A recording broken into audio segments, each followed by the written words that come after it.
ikat at yung takbo ng pagpunta ng mga Ocho Diretso sa Square Morosion may have endangered the relationship of Philippines and China. Do you share the same concerns?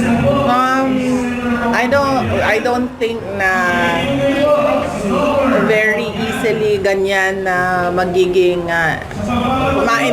I don't think ganyan very easily ma-endanger ang friendly relations between the Philippines and China. I'm sure that the Chinese government know how to discern kung ano yung totoong atake sa kanila and kung ano yung mga photo ops lang. Do you share the same claim ni JB na this is grandstanding?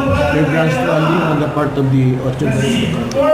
Well, it's election time, so kung ikaw kandidato, gagawin mo lahat kung saan ka makaka-opportunity na mabigyan ka ng limelight